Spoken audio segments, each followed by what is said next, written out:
Bonjour à toutes, bonjour à tous. Salut Alexandre. Salut à toutes et tous, salut Flo, ravi de vous retrouver pour cette édition du baromètre de février 2026.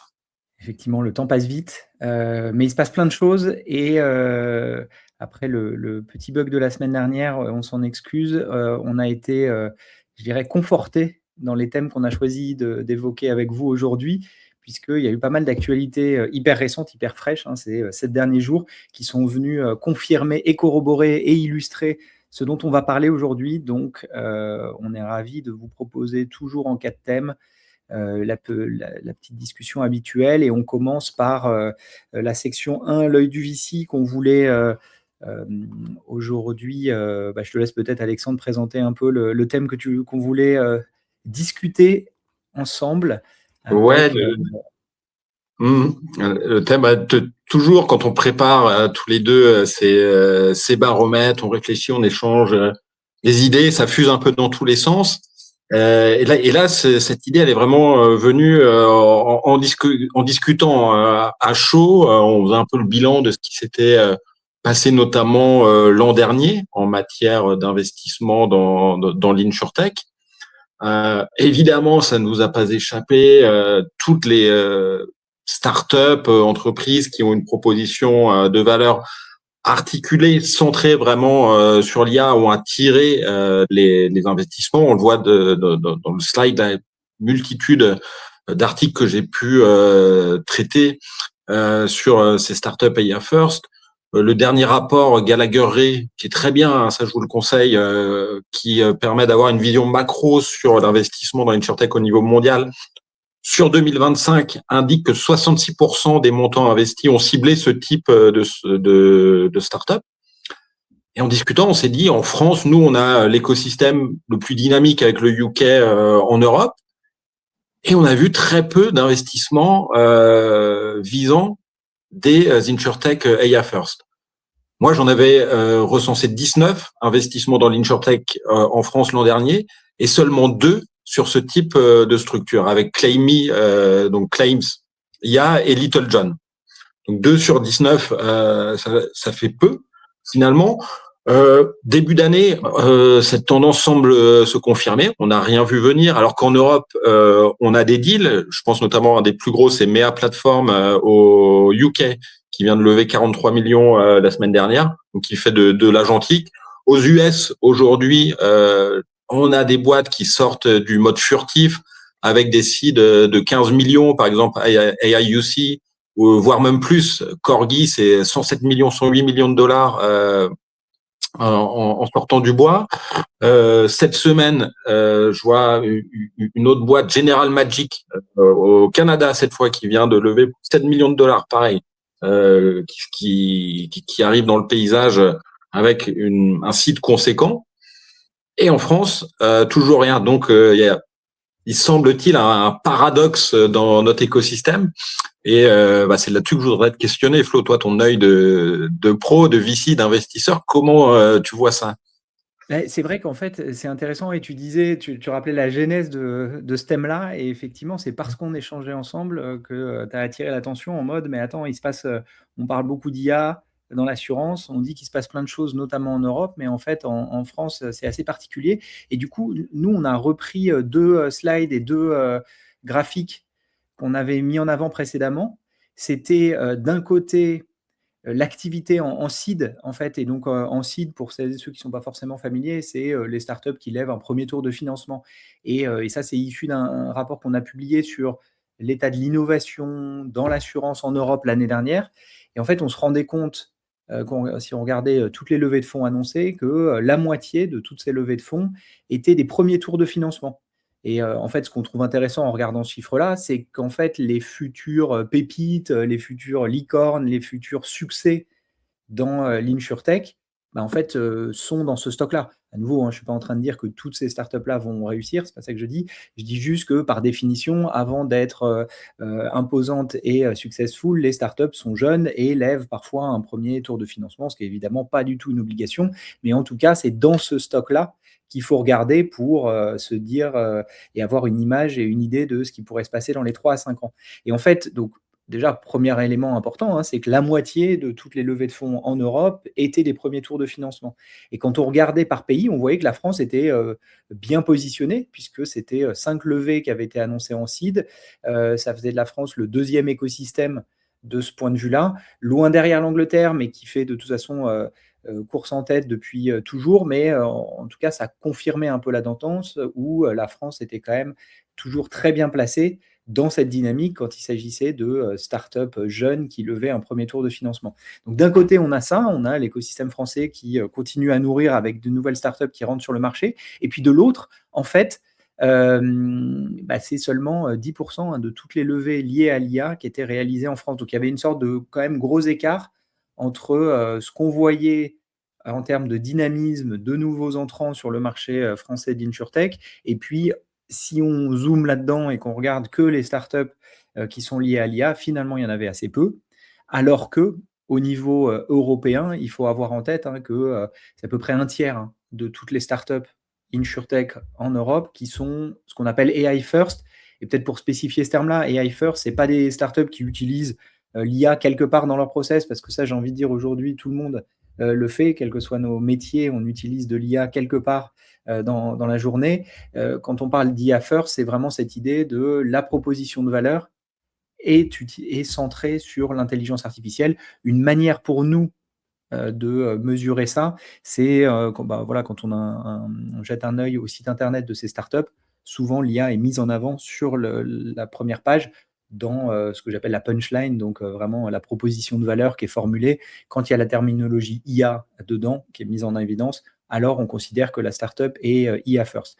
Donc voilà, c'est une sorte de dichotomie et c'est vrai qu'on on avait les deux chiffres des deux côtés, on n'avait pas forcément vu ce qui, toi, t'avait sauté aux yeux, Alexandre, en se disant, effectivement, certes, beaucoup de jeunes poussent, mais peut-être pas encore de startups qui sont AI first et qui lèvent beaucoup. Et j'introduis, et ça sera peut-être une question pour toi, une autre grille de lecture, c'est qu'en fait, quand on regarde ces startups IA first en Europe, là je reviens au niveau européen, on se rend compte que la moitié ont une approche agentic AI, c'est-à-dire qu'ils utilisent de l'IA quelque part dans l'assurance sans faire une promesse précise, sans adresser un point de douleur particulier, mais en co-construisant, je dirais, avec leurs clients assureurs. Ce qui fait que ces startups-là ont souvent beaucoup de logos, ou en tout cas arrivent à les empiler très vite, ont donc beaucoup de clients, des revenus qui viennent de leurs clients, et c'est peut-être une des explications, donc c'est une hypothèse qui sera à vérifier dans nos futurs baromètres.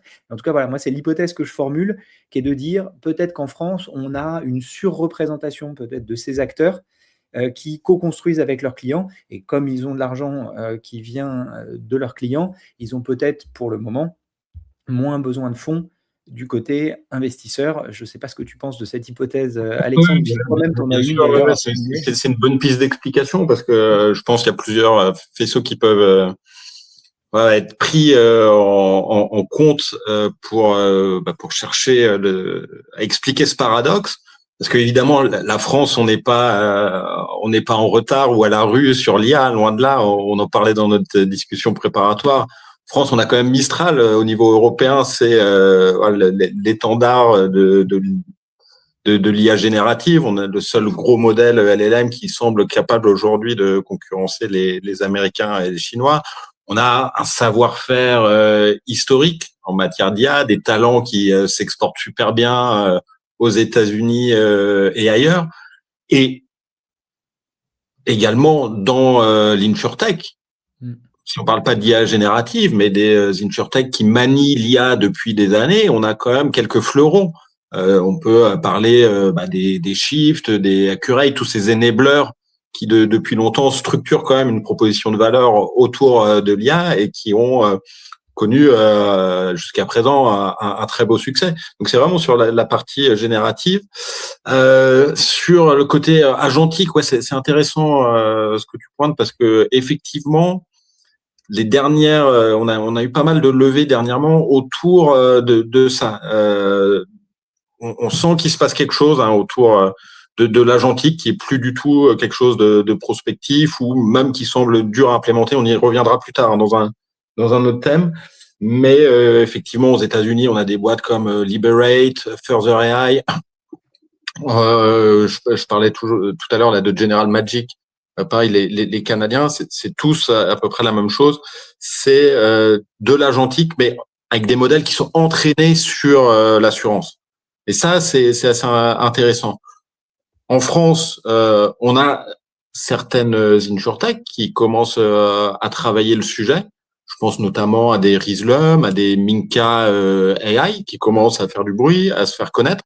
On n'est pas encore au stade de la levée de fonds, mais peut-être qu'il faut avoir un œil sur ces noms-là parce que si elles embrassent cette dynamique qu'on voit ailleurs, bah, potentiellement ce seront les prochaines startups qui réaliseront des belles opérations de financement en France sur ces sujets. Parce qu'elles existent, il y en a peut-être qu'on connaît pas aussi, mais je vois mal comment à un moment, nous non plus, en France, on sortirait pas une ou deux belles pépites sur le sujet.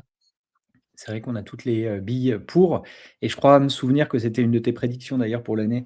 Oui, L'année dernière, on en tout à avait fait. parlé, hein, de voir une telle levée. Et d'ailleurs, tu soulignes quelque chose sur les levées de fonds de ces acteurs, hein, Agentic AI. Donc, tu as donné quand même pas mal d'exemples aux États-Unis. Tu avais aussi écrit, et c'est ce qu'on affiche, sur la startup anglaise qui vient d'annoncer un tour de financement dans l'AI appliqué à l'assurance. Donc, c'était en ce sens-là que c'était une bonne illustration hyper fraîche, puisque c'était il y a quelques jours, de cette tendance dont on parle. Et c'est intéressant aussi parce que quand on regarde en moyenne, ces startups Agentic AI dans l'assurance lèvent des tours qui sont 2 fois plus importants que les startups AI First qui ont, elles, une proposition de valeur très précise. Donc ça, c'était quelque chose qu'on avait mis en avant, pareil, dans notre rapport sur l'état d'innovation dans l'assurance en Europe. Et c'était un sentiment qu'on avait quand on regardait les levées de fonds et qui était confirmé donc, en analysant tous les chiffres. Mais voilà, donc il y a clairement des choses qui se passent au niveau européen, au niveau français, effectivement. Peut-être que le fait d'avoir un Mistral ou des acteurs qui sont très forts en tech, hein, beaucoup d'ingénieurs notamment, de haut niveau dans la thématique, soit parce qu'ils partent pour travailler pour des boîtes hors France. Mais je pense qu'au-delà de ça, il y a cette idée de, on est peut-être très fort justement sur des boîtes horizontales et c'est peut-être qu'une question de temps avant qu'on voit émerger justement des acteurs hyper spécifiques, notamment sur l'assurance, puisqu'il y a des approches verticalisées avec cette dualité. Et je me permets de prendre un commentaire, n'hésitez pas à nous le partager. Merci Bertrand de partager le tien, hein. Donc tu dis personnellement, je reste un peu dubitatif sur ce que signifie AI First. C'est effectivement un des enjeux de la discussion que de définir ça. Et tu rajoutes entre ceux qui disent et ceux qui font, et d'un autre côté, Shift ou Tractable était AI First il y a 10 ans, et au final, doit-on attendre que l'IA soit la seule réponse aux mots de l'assurance, dubitatif donc, et qui est un peu une forme de question. Et en fait, ça permet aussi d'illustrer un truc, ce que tu dis là, Bertrand, sur effectivement Shift, Tractable il y a 10 ans. Et en fait, nous, c'est ce qu'on voit. En gros, il y a eu plusieurs vagues d'IA dans l'assurance de manière générale. Et en gros, celle qu'on traverse aujourd'hui avec les IA génératives ou les agentic AI, pour nous, est la 5e vague de l'IA dans l'assurance. Il y a eu des choses sur la fraude, il y a eu des choses autour de la gestion de sinistres dans l'auto, il y a eu des choses sur la relation client. Et d'ailleurs, on en parlera un tout petit peu plus loin dans la discussion, des exemples justement sur la partie distribution et pricing. Donc clairement, c'est une nouvelle illustration plus qu'autre chose, mais effectivement, au-delà de la déclaration, il y a la réalité des faits, et on reste toujours un peu vigilant. C'est pour ça qu'on garde un œil sur ces acteurs, donc affaire à suivre, Ouais. effectivement, pour cette Juste pour thématique. compléter Ouais. sur ce que dit Bertrand, ouais, je suis d'accord très très largement avec cette analyse. À savoir que il y a beaucoup de bruit autour de l'IA, évidemment. Si on regarde en Europe aujourd'hui, quasiment 70% des cas d'usage, c'est pour chercher de l'efficience, c'est-à-dire faire la même chose avec moins, mais on n'est pas dans une utilisation agressive, agressive dans le bon sens du terme, de la technologie pour aller gagner, pour aller chercher de la croissance, de la productivité.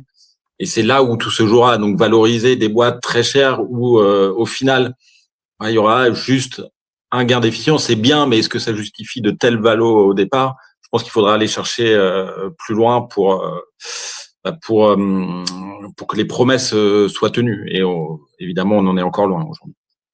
Ouais, et ce sujet sur la technologie nous amène justement à la deuxième thématique qui était le game changer. qui était cette idée d'explorer une troisième voie dans le défi du make or buy auquel sont confrontés les assureurs, parce qu'on voit un des enjeux pour amener de l'IA dans l'assurance, c'est l'enjeu technologique justement, hein, comment avoir des systèmes d'informatique qui soient suffisamment modernes pour permettre de se connecter à des outils d'IA générative, comment intégrer l'IA dans les process actuels, et puis aussi le défi régulier de lancer des nouveaux produits dans l'assurance, comment on le fait quand on a un legacy, des millions de clients à servir, une infrastructure technologique hyper dense et parfois existante depuis plusieurs dizaines d'années. Et dans cet enjeu-là, hein, il y avait, et puis tu as parlé aussi de l'optimisation des coûts, qui est évidemment un enjeu dont on entend parler encore et toujours, et peut-être plus que jamais, j'ai envie de dire. Mais voilà, on souhaitait s'arrêter sur l'idée d'explorer l'enjeu que constituait la modernisation, voilà, des systèmes informatiques à travers le make or buy ou une troisième voie. Et peut-être en préambule, tu souhaitais rappeler l'enjeu que pouvait constituer le risque des systèmes informatiques existants des assureurs. Ouais, exactement. Dans la cartographie prospective des risques de France Assureur, qui est un document très intéressant qui est publié chaque début d'année, donc qui interroge le marché français et les assureurs eux-mêmes sur leurs préoccupations, leurs inquiétudes du moment. Donc on a ce classement qui évolue année après année. Forcément, on retrouve toujours en tête un peu les usual suspects, hein, c'est le climat, le cyber, etc. Mais ce qui m'intéressait cette année, c'était la plus forte progression. Donc on n'est pas arrivé au premier rang, mais dans le top 10, plus 5 places, c'est le sujet données et IT. Donc c'est pas cyber, c'est pas IA, c'est données et IT. Progression la plus spectaculaire dans l'échelle donc des inquiétudes. Je trouve ça intéressant parce que c'est une évolution en fait qui traduit la transformation de la perception du risque technologique dans un contexte forcément d'accélération des usages numériques, recours au cloud, déploiement évidemment de l'IA. Et tout ça, ça nous dit, voilà, on voit dans le top 10, on sent à travers ça que en fait les assureurs ils se sentent pas forcément solides sur leur fondation. Donc il y a ce côté, hein, tu l'évoquais, voilà, le legacy, les vieux systèmes IT, on n'est pas solide là-dessus. Et d'un autre côté, on sent aussi sur le terrain une remontée spectaculaire des enjeux autour de la data. Le big data, ça revient dans les conférences, dans les discussions de manière très forte, hein, depuis un an et demi. Et lié à la data, évidemment, on a l'IA, l'IT, car les assureurs sont en train de bien comprendre que c'est sur ces socles qui pourront tirer, en optimisant ces socles, qui pourront tirer les bénéfices de la technologie et construire à partir de là des avantages compétitifs. Donc l'IT, évidemment, c'est pas un sujet nouveau à la modernisation des systèmes d'information. Beaucoup ont déjà au moins entamé en partie les chantiers, mais aujourd'hui, il faut aller plus loin.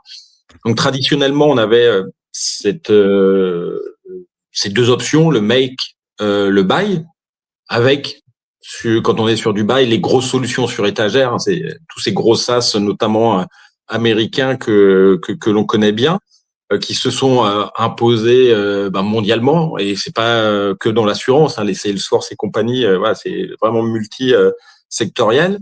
Mais aujourd'hui, et c'est là où ça nous intéresse, avec l'IA, avec l'agentique qu'on a commencé à évoquer, avec le low-code, le no-code, vous avez entendu parler de Lovable et compagnie, il y a une troisième voie qui pourrait potentiellement s'ouvrir avec une promesse, et elle est forte cette promesse, hein, c'est la capacité à customiser un SI beaucoup plus vite, c'est la capacité à faire du rétro-coding pour comprendre le legacy et le transformer beaucoup plus rapidement, c'est moderniser sans tout remplacer, c'est maintenir et upgrader un peu en temps réel avec une agilité qu'on n'avait pas avant, et ça nous fait dire qu'on pourrait avoir des gains substantiels grâce à ça. Et c'est peut-être là que se situe cette troisième voie. J'aime bien l'expression que tu emploies, Flo, et ouais, j'aimerais bien avoir aussi ton regard sur le sujet. Ouais, bah, je rebondirais justement sur un des commentaires. C'est Laurent qui nous dit, «C'est aussi l'impact de Dora». Donc là, c'est plutôt l'angle, réglementation qui est, évidemment pas, ma spécialité. Mais je trouve que ça fait quand même écho à quelque chose d'intéressant. C'est que là, on parle pas des risques IT opérationnels chez les clients finaux, mais, on parle du défi que représente l'informatique, existante chez les grands groupes de l'assurance. Et en fait, j'avais repris aussi un article que je trouvais intéressant pour, illustrer ce défi-là. C'était, donc Patrice, je ne sais pas s'il est dans l'audience, mais il nous regardera évidemment en replay. C'était, il rappelait que la BCE elle-même s'inquiéter justement du risque que faisaient porter sur les opérations au quotidien les systèmes informatiques un petit peu datés.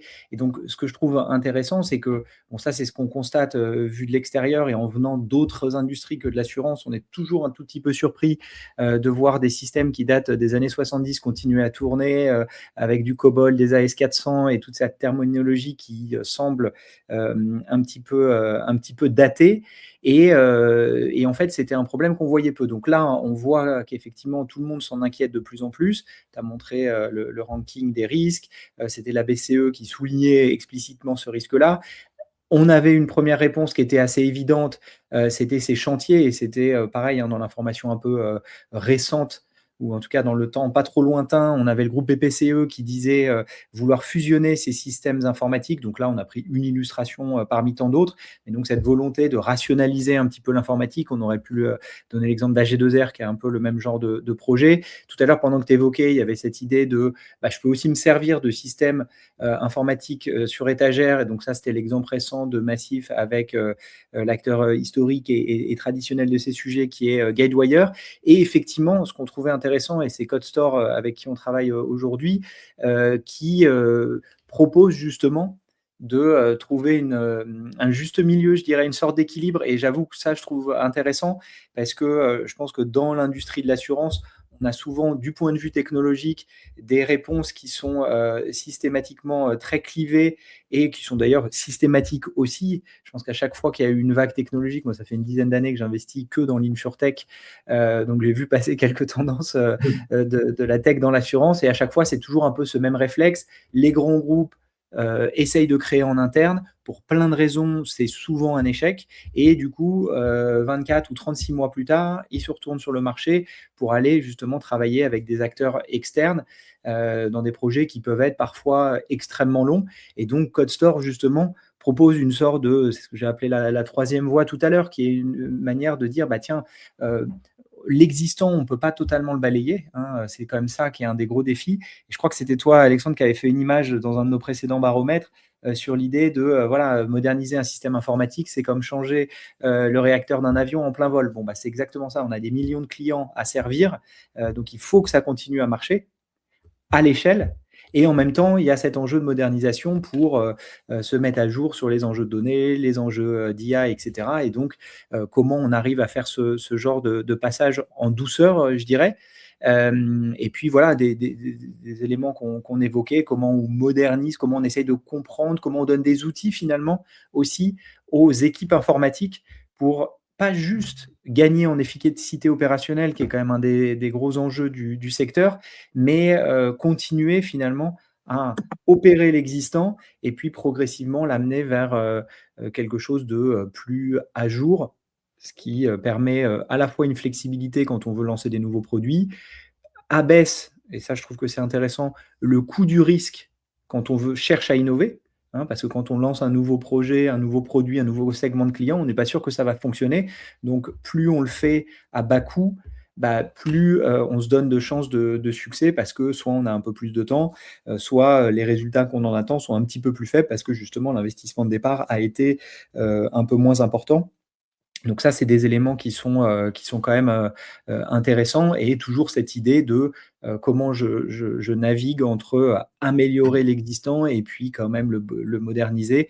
Et c'est valable donc effectivement sur les langages de programmation eux-mêmes, mais aussi sur tout l'environnement informatique de manière générale avec voilà, les outils qui commencent à se multiplier. Et on le voit beaucoup d'ailleurs avec les outils d'IA générative. Hein. Je pense qu'il y a chaque 6 mois, il y a un nouveau leader du marché. On a eu Copilot au début, puis après, on a eu une vague très forte avec ChatGPT. Plus récemment, semble-t-il, c'est Gemini qui tient la dragée haute. Et puis après, il y a l'enjeu éternel, notamment dans l'assurance, entre l'informatique à la maison et puis l'informatique à distance, donc dans le cloud. Est-ce que je fais l'un? Est-ce que je fais l'autre? Est-ce que je fais les deux? Comment je passe de l'un à l'autre? Donc, voilà, comment ces outils comme CodeStore permettent aux équipes informatiques de naviguer dans cet environnement qui est à la fois de plus en plus complexe et qui est pointé de plus en plus comme étant un défi auquel il faut savoir faire face. Donc, Ouais, voilà, je sais pas si tu super voulais rajouter un intéressant truc. et c'est tout ce qu'on aime, je crois, toi comme moi dans nos métiers, c'est pouvoir découvrir ce type d'entreprise. CodeStore, on les a découverts en fin d'année dernière. Ils sont pas nouveaux parce qu'ils ont déjà un background et des réussites dans d'autres secteurs, hein, notamment le secteur des médias. Ils ont travaillé à la migration de SI de gros acteurs français, du Washington Post. C'est déjà une équipe implantée mondialement, mais là, ils arrivent dans l'assurance. Et Maxime, le fondateur, il me dit, il me dit, là, on a un changement de paradigme qui est en train de s'opérer. Je regarde, il me fait une démo impressionnant. Et depuis, tout s'est enclenché. Vous avez forcément entendu parler de l'histoire d'OpenClaw, racheté par OpenAI, de Claude Cowork et de l'impact sur les marchés financiers avec tous les cours des acteurs historiques qui ont été profondément impactés. On a parlé de SaaSpocalypse, de Software Mageddon. Alors, est-ce que c'est une exagération des marchés? Peut-être et sans doute. Est-ce que c'est pour autant un signal faible? Certainement pas. Je pense qu'il y a vraiment quelque chose qui se passe de profond, je pense, avec, on le disait, hein, l'agentique, le low-code, le no-code, l'accessibilité à tout ça qui va conférer beaucoup d'agilité, je pense. C'est ce qui manque aujourd'hui, je pense, aux assureurs qui ont des socles très lourds, très figés. Aujourd'hui, avec ce type de solution, on va pouvoir avoir un time to market très réduit, faire du test and learn, adapter en permanence. Et avec l'évolution rapide de la technologie, en fait, quand il faudra changer un boulon demain, vous ne serez pas obligé de faire venir une armée pour changer ce boulon. Vous pourrez le faire très facilement, itérer et avancer en continu. Et je pense que c'est ce qui permettra aussi de faire moins peur dans le changement. Parce que effectivement, tu disais mettre en place un chantier de transformation, ça peut être angoissant. Hein, c'est des coûts énormes, c'est très fastidieux. Il y a un business qui doit tourner, donc il faut être très précautionneux. Donc, ces chantiers feront peut-être moins peur avec ce type de solution et ça permettra vraiment de progresser en continu. Donc, j'aime bien cette idée de troisième voie et c'est quelque chose qu'on va, je pense, suivre de très près. Ouais, et d'ailleurs, en fait, ce qui est aussi intéressant et que tu as commencé à évoquer, hein, c'est que c'est un acteur, là, CodeStore, qu'on découvre, nous, aujourd'hui, dans l'assurance, même s'ils ont déjà des projets existants dans ce domaine-là, mais c'est aussi l'illustration d'acteurs dont on peut apprendre, en fait, d'une industrie à l'autre. Et ça, je pense que c'est aussi un élément à garder en tête quand on est dans l'assurance. Certes, il y a le comparable entre nous, entre guillemets, mais il y a aussi des bonnes pratiques à aller piocher dans d'autres industries. Et d'ailleurs, j'en profite pour faire un petit teaser parce que dans le prochain baromètre, on aura une présentation un peu plus en détail et on aura la chance d'échanger avec le CEO justement de CodeStore. Donc voilà, l'idée aujourd'hui, c'était juste d'évoquer CodeStore dans le contexte de la modernisation des systèmes d'information, évoquer cette idée de troisième voie. Donc évidemment, vous pouvez vous renseigner. Et je crois qu'il y a, on voyait tout à l'heure Daphné qui était dans le chat. Donc n'hésitez pas à la contacter en direct si vous voulez en savoir un petit peu plus. Et sinon, de toute façon, le mois prochain, on reparlera plus en détail avec des cas d'usage et des exemples précis dans l'assurance. Donc voilà, on ne vous dévoile pas tout aujourd'hui, mais on souhaitait quand même porter à votre connaissance cette idée de troisième voie, d'autant que, effectivement, Alexandre, comme moi, travaillons dans l'innovation et donc on a l'habitude de ce dilemme du make or buy, mais du coup, on trouvait ça hyper intéressant de se dire, en fait, il y a peut-être un autre chemin qu'on connaissait un tout petit peu moins et voilà, qui nous semblait quand même intéressant à évoquer. Et en parlant de start-up à découvrir, ou d'entreprises, je dirais, à découvrir, aujourd'hui, on voulait revenir sur une entreprise que vous connaissez peut-être, ou en tout cas, vous connaissez un morceau, j'ai envie de dire, de cette start-up-là, peut-être pas toute son histoire, mais on souhaitait vous parler un peu plus en détail de la société Earnix. Et je crois qu'on a Lee, j'ai vu passer dans les commentaires tout à l'heure, donc merci Lee d'être là. Earnix, sujet intéressant parce que c'est une startup qui donc met en avant, typiquement, on en parlait tout à l'heure, l'IA, l'intelligence artificielle, au cœur de sa proposition de valeur, en particulier sur la partie pricing. Et donc ça, c'est un sujet qui nous intéresse beaucoup parce que, et vous le savez si vous nous suivez régulièrement, il y a peut-être moins d'acteurs qui sont positionnés sur cette partie-là de la chaîne de valeur, la partie pricing, la partie souscription, même si à mesure que l'écosystème InsurTech mature, il y a de plus en plus d'acteurs dans ce domaine-là. Et donc, avant de revenir sur la proposition de valeur même de Earnix, peut-être un petit point d'histoire pour connecter, parce que vous connaissez forcément la startup qu'ils ont rachetée l'année dernière. Donc, Earnix avait racheté Zelros, bien connu normalement de l'écosystème français, qui utilisait l'intelligence artificielle dans la partie distribution de la chaîne de valeur. Et voilà, Zelros qui travaille avec la plupart des acteurs du top 10 en France. Donc voilà, vous connaissiez sûrement Zelros, vous aviez peut-être vu ce rachat-là avec un petit disclaimer, c'est que nous, on était investisseurs de Zelros avec Astoria VC, donc on avait vécu tout ce rapprochement de l'intérieur, mais aujourd'hui, on souhaitait justement mettre en lumière la société Earnix qui a une proposition de valeur justement un petit peu plus large, notamment après ce rachat-là. Ouais, quelques mots sur Earnix pour remettre dans le contexte, parce que Earnix, nous, on a peut-être un biais à suivre de très près l'écosystème InsurTech, donc on se dit que tout le monde connaît, mais peut-être pas forcément. Donc Earnix, on dit c'est plus une start-up aujourd'hui, fondée en 2001, l'entreprise valorisée lors de son dernier tour en 2021 à $1 milliard. Donc on parle de licorne, de licorne d'origine israélienne, Earnix. Jusqu'ici, surtout connue à l'international, même si elle a des clients en France, on en reparlera. Et avec Zelros, le rachat de Zelros, il y a deux choses. Il y a cette extension sur la chaîne de valeur, on va le préciser, et qui va lui permettre d'avoir une implantation plus concrète et plus visible en France, avec une équipe locale. Les équipes de Zelros vont notamment s'occuper de la R&D, parce qu'il y a une grosse dimension d'innovation et d'IA, notamment chez Earnix. Différents types d'IA, de générative, IA générative, de l'agentique, avec l'idée de faire du pricing, mais pas uniquement du pricing dynamique. Et ça, c'est la force, la différence d'Earnix sur le marché. Pricing dynamique, tout simplement, ça permet d'ajuster les tarifs en temps réel, en agrégeant différents types de données, en les mixant dans des outils d'IA, de machine learning, d'être très réactif. Et aujourd'hui, je pense que c'est super intéressant parce que on le voit, le marché de l'assurance est sous pression sur les marges. Il y a ce contexte de risques émergents qui oblige et à anticiper et à réagir vite, à ajuster potentiellement très vite aussi. Et généralement, ça, si vous travaillez dans le secteur, vous le savez, dans un grand groupe, ça se fait pas d'un claquement de doigts. Il faut que ça passe par les différentes équipes, les actuaires, que ce soit validé, etc. Un changement de tarif, ça peut prendre 2, 3, 4, 6 mois.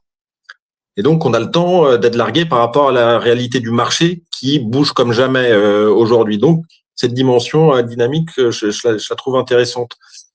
Flo, toi, t'en penses quoi de ça ? Ouais, mais justement, ça me faisait penser à une conférence à laquelle j'avais assisté, justement, où le CEO, Robin, le CEO d'Earnix, présentait justement le pricing dynamique. Et en fait, derrière cette terminologie un peu technique sur le papier, ce que je trouvais hyper intéressant, c'était justement cette idée de dire le contexte actuel sur les risques émergents oblige à penser l'assurance différemment, et ce qui est vraiment une conviction très forte. Et en fait, tout se joue sur cette partie pricing, compréhension, modélisation du risque, Et quand on est sur des risques qui n'existaient pas ou peu il y a quelques années, qui ne font que grossir avec le temps, l'enjeu est de plus en plus important. Donc, c'est pas uniquement, je dirais, affiner le prix pour des raisons d'efficacité, c'est aussi repenser totalement la manière de faire grâce à la technologie, parce que en fait, les risques changent. Et en fait, ce que je trouve aussi intéressant, c'est de ne pas oublier, parfois quand on parle des risques émergents, ça nous paraît soit un peu lointain, soit un peu conceptuel, etc. Mais il y a aussi, enfin, les risques émergents, il y en a certains qui touchent quand même les lignes métiers fortes des assureurs aujourd'hui. Hein. L'assurance habitation, l'assurance auto, qui sont des grosses lignes, sont concernés par certains des risques qui sont dans cette catégorie de risques émergents. Je pense au risque climat, par exemple, qui peut toucher les deux portefeuilles auto et habitation. Je pense à la bascule vers le véhicule électrique, qui est, à mon avis, un enjeu hyper important et qui peut mettre à risque ce produit qui est l'assurance auto, parfois produit d'appel sur certains marchés en Europe. Donc, c'est pas uniquement du concept un peu lointain, c'est aussi des enjeux au quotidien sur des lignes de métier hyper importantes pour les acteurs en place. Et donc, effectivement, Earnix, de ce point de vue-là, c'était intéressant. Et ce que je trouvais intéressant dans le rachat et le rapprochement avec Zelros, c'est qu'au-delà d'être opérationnel aujourd'hui dans 35 pays dans le monde. Hein. Earnix, tu donnais un peu la taille tout à l'heure, mais voilà, hein, c'est vraiment un acteur dont le nom, voilà, vous le connaissez peut-être pas encore très bien sur le marché français, mais c'est un acteur international de renom, 35 pays dans le monde qui sont couverts. Et en France, voilà, il travaille déjà avec Matmut, il travaille avec Generali, AXA, Tokyo Marine, etc. Donc, c'est des grosses signatures et des références. Et donc, le rapprochement avec Zelros était intéressant à double titre. Un, effectivement, extension sur la chaîne de valeur pour venir compléter avec de la recommandation au niveau de la partie distribution, donc s'étaler dans la chaîne de valeur, mais aussi faire de la France un centre d'excellence pour la recherche et le développement, ce qui rejoint un peu notre première discussion tout à l'heure sur tiens, pourquoi il y a peu de startups AI first dans l'insurtech qui annoncent des levées de fonds en France. Typiquement, voilà un acteur international qui dit je vais m'appuyer sur le savoir-faire français des ingénieurs pour venir amener de l'intelligence artificielle générative ce coup-ci dans mes modèles de prédiction et de pricing. Et je saute sur l'occasion en citant Nelly. Merci beaucoup de mettre ton commentaire et de rajouter à la discussion. Hein, tu dis le pricing dynamique, un sujet cœur pour les nouveaux risques ou les risques émergents et pour s'adapter au contexte client. Donc, c'est exactement ça, cette idée de ça touche pas juste quelque chose de prospectif, mais ça concerne bien le quotidien des assureurs et tu évoques d'ailleurs en particulier les parcours clients, là, j'imagine, personnalisation. Et voilà, et dans un monde où il y a des enjeux sur voilà, les marges de manière générale, une des réponses, c'est la croissance. Une autre réponse, c'est l'efficacité opérationnelle dont on parle tout le temps. Et puis, il y a une des réponses qui est quand même l'éléphant au milieu de la pièce, c'est la compréhension, la modélisation et le pricing du risque. Et c'est là que Earnix intervient. Et c'est pour ça que ça nous paraissait intéressant de mettre en évidence ces sociétés dont vous aviez peut-être entendu le nom, mais que vous connaissiez peut-être un petit peu moins que d'autres acteurs. Et voilà, qui opèrent... c'était les chiffres clés que tu donnais tout à l'heure. Et d'ailleurs, petite parenthèse, mais pour tous les francophones là, qui nous écoutent autour de la table, ils organisent un événement qui sera à la fois en physique à Paris et en ligne le 26 mars prochain. Et donc, il y aura plein de conférences de haut niveau. Robin, le CEO dont je parlais tout à l'heure, interviendra. Il y aura des témoignages clients, des démonstrations, etc. Donc, voilà, si vous voulez vous joindre à l'événement, on remettra le lien. Et tu y seras d'ailleurs, Alexandre, je crois. Hein. Oui, je serai là. Et on vous remettra évidemment le lien. Et juste un dernier truc pour préciser, parce que je ne sais pas si c'est très clair pour tout le monde, ça l'est pour nous, mais quand on dit qu'ils ont racheté Zelros qui s'étend sur la chaîne de valeur, je trouve que c'est intéressant d'illustrer par un cas concret. En fait, aujourd'hui, c'est une plateforme unifiée et c'est ce que font de plus en plus les enablers. Les enablers, donc ces acteurs tech B2B qui viennent historiquement aider les assureurs sur des briques de la chaîne de valeur. On parlait de chiffres tout à l'heure sur la fraude, Earnix au départ sur le pricing. Et ces enablers à la fois avec le développement de la technologie, l'IA générative ou à travers le MNS, sont aujourd'hui en train de construire des propositions de valeur plus denses. À savoir qu'aujourd'hui, Earnix, c'est une plateforme unifiée qui fait du pricing, de la souscription et de l'engagement client grâce à Zelrose. C'est-à-dire qu'un conseiller qui est en front face au client aujourd'hui, il pourra avoir des décisions beaucoup plus explicables. Tout ça, ça va remonter automatiquement la donnée, donc il sera face au client. Si un tarif a changé, il aura toutes les informations qui seront sous ses yeux. Il pourra expliquer, et donc ça renforce substantiellement la relation client, la fidélisation, la conversion, et c'est essentiel aujourd'hui dans un contexte de plus en plus concurrentiel, où on a effectivement des prix qui parfois augmentent, où il y a une incompréhension de la part des clients face à cette tension tarifaire sur les produits d'assurance. Donc, je trouve que cette démarche d'enrichir la proposition de valeur à travers du M&A ciblé, c'est super pertinent et intéressant. Exactement, sujet passionnant qui nous amène au lever de fonds du mois passé. Et en fait, toujours intéressant, hein, donc il y a toujours un petit peu de décalage, j'allais dire décalage horaire entre le moment où on parle des startups et puis les moments des annonces, mais on voulait revenir sur 3 annonces en particulier qui nous semblaient intéressantes. La première, c'était une startup anglaise qui s'appelle Risk et qui en fait fait de l'assurance embarquée, en particulier dans l'assurance auto.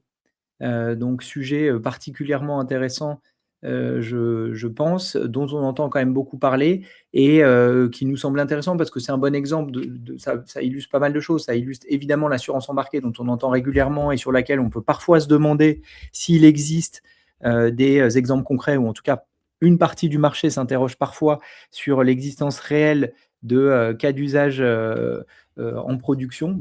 Risk en est un exemple puisqu'ils ont des partenariats avec quand même pas mal de marques et constructeurs automobiles. Ça, c'est la première illustration. La deuxième illustration, c'est le fait de lever des fonds auprès de grands groupes, puisque en réalité, ils avaient annoncé une levée de fonds l'année dernière qui a été complétée récemment par Allianz. Tu avais couvert, toi, ce dernier petit ticket, cette rallonge, j'ai envie de dire, de financement, parce que tu trouvais intéressant justement de voir un corporate se positionner à nouveau dans une startup. Ouais, tout à fait. Allianz qui investit dans Risk, je trouvais ça intéressant en effet parce qu'on voit plusieurs stratégies de la part des corporates. On a vu Munich Re par exemple qui a annoncé qu'il fermait son bras d'investissement, mais ça ne veut pas dire que justement ces acteurs ne sont plus intéressés par l'investissement. Au contraire, l'an dernier par exemple, ça a été un record en matière d'investissement des CVC dans l'insurtech au niveau mondial. Donc voilà, là on a un exemple assez intéressant, à savoir en plus qu'Allianz travaillait depuis très longtemps avec Risk, c'est son porteur de risque depuis 10 ans et le lancement de l'InsurTech. Donc c'est une autre manière de pouvoir accompagner l'innovation et de pouvoir peut-être capter une valeur de celle-ci. Ouais, et Allianz qui est quand même un gros acteur de plus en plus, on le voit à travailler avec les startups. On se souvient du rachat de Luco, notamment. Il y avait eu le rachat du portefeuille de Friday, il y avait le rachat d'une partie du portefeuille de iptQ. Donc voilà, on voit un acteur qui diversifie sa manière d'innover et de travailler avec les startups, ce que je trouve assez intéressant et qui illustre quand même bien cette idée de, en fait, comme il n'y a pas une chose qui marche en particulier, une secret sauce qui fonctionne dans l'innovation, c'est plutôt comment on arrive à combiner ensemble les manières de faire. Voilà, là on en a un bon exemple et je trouve par ailleurs que ça conforte un petit peu ce qu'on peut penser, en tout cas nous à titre perso chez Astoria, où on est quand même très investisseur historique dans l'assurance embarquée et fervent défenseur de ce modèle de distribution. C'est toujours intéressant de voir un grand groupe qui semble le valider, mais à nouveau en complément de la distribution à travers des agents et des courtiers, en complément de la distribution directe, parce que ça permet sur certains segments de marché, donc certains produits, certains segments de clients, d'avoir une approche qui soit peut-être plus efficace. Et d'ailleurs, en parlant d'assurance embarquée, c'est la deuxième levée dont on voulait parler. C'est Franklin Insure, qui est une startup dans les Nordics, qui justement là pour le coup fait de l'assurance embarquée un petit peu plus classique, hein, avec de l'extension de garantie, de l'assurance embarquée au moment d'achat, notamment de petite informatique. Et donc voilà, le nouvelle levée de fonds de cet acteur. Le montant n'a pas été dévoilé, donc à nouveau, on peut imaginer que c'était probablement un tour qui était raisonnable à minima. Ceci étant, ça montre qu'effectivement, il y a toujours un petit peu d'activité dans ce domaine-là, avec des startups qui continuent à lever sur cette thématique de l'assurance embarquée. Donc, et pareil, un peu partout en Europe. Donc ça nous semble confirmer un petit peu cette tendance, hein.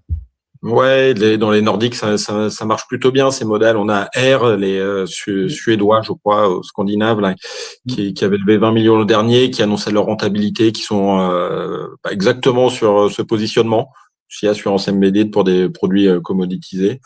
Au niveau international, on voit Boltec qui continue d'avancer fort, qui vient de signer avec Sony, par exemple. Donc voilà, on a une dynamique confirmée ici. Exactement. Et puis la dernière startup qu'on voulait couvrir, c'était, et là on revient en France, c'était Stoic qui annonçait une levée de fonds de 20 millions d'euros. Et bon, au-delà de commenter les chiffres, parce que c'est pas la première levée de Stoic, ce qu'on trouvait intéressant, c'était le message qui avait été donné, notamment dans les communiqués de presse autour de cette levée, avec, il nous semblait, ou en tout cas c'est les lectures qu'on avait en regardant les articles, une volonté de faire de plus en plus de cybersécurité. Donc évidemment, l'assurance est au cœur de Stoic, mais voilà, cet angle cybersécurité sur le développement d'outils, de protection, faire de la prévention dans ce domaine-là, qui nous semblait peut-être un petit peu plus prégnant que précédemment. Donc voilà, est-ce que c'est un pivot? Certainement pas, mais en tout cas, ça nous semblait intéressant de voir comment la startup mettait en évidence finalement toute la chaîne de valeur du risque, dans laquelle il y a l'assurance évidemment, mais c'est bien plus large. Et c'était toi qui avais spoté ça dans la com, parce que tu avais évidemment traité et couvert, hein, cette levée de fonds là. Je ne sais pas si tu voulais justement un peu préciser ce qu'on entendait par ce push sur la cybersécurité.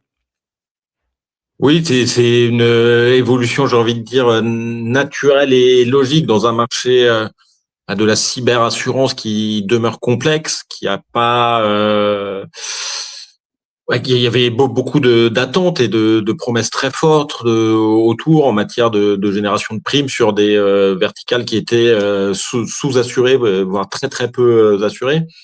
Ça s'est pas enclenché aussi vite que prévu. Donc il y a cette nécessité, je pense, aujourd'hui d'avoir une approche un peu plus holistique. Et c'est là-dedans que s'engage Stoic, hein, je pense de manière pertinente aussi. C'est-à-dire d'être le Chief Security Officer de l'Europe, c'est la terminologie, la baseline qui est employée. Donc de faire aujourd'hui de l'assurance une brique d'une solution beaucoup plus globale en matière de protection et de cybersécurité, avec à la fois de la prévention, à la fois de la remédiation, avec des experts, et de se poser vraiment en référent sur cette brique cybersécurité avec une expertise cyber-assurance. On va terminer sur cette note cybersécurité qui permettait d'élargir un petit peu le débat, parce que là, on a parlé de risques émergents, on a parlé de pricing dynamique, on a parlé de modernisation des systèmes informatiques, on a parlé de l'enjeu de l'IA, évidemment, dans l'assurance. Mais voilà, cette idée d'élargir l'univers des possibles et ce qu'il faut regarder sur la chaîne de valeur, ça nous semble assez intéressant. Et voilà, Stoic en était un exemple dans la cyberassurance. Juste pour ceux qui nous regarderont en replay, vous pourrez retrouver les liens vers CodeStore en regardant sur le LinkedIn, justement, on vous mettra le lien. De la même manière, si vous voulez assister en physique ou en remote à l'événement de Earnix pour en savoir plus sur leur solution de pricing dynamique, il y aura le lien, Lee l'a rajouté, le lien dans les commentaires pour vous inscrire, et on vous y retrouvera soit en physique, soit en ligne de toute manière, puisqu'on couvrira l'événement de toute manière. Donc voilà, merci à toutes, merci à tous, merci Alexandre à nouveau. Et puis en fait, en réalité, donc déjà nous on se voit en vrai dans 15 jours quasiment à l'événement InsurTech Insight à Londres, et on vous en fera un débrief pour celles et ceux qui ne seraient pas venus lors du prochain baromètre justement, donc dans quasi un mois. Voilà, merci à toutes et tous de votre fidélité. Merci Flo, toujours un plaisir de faire ce format avec toi. Et on vous donne rendez-vous très bientôt. Salut. À bientôt, salut.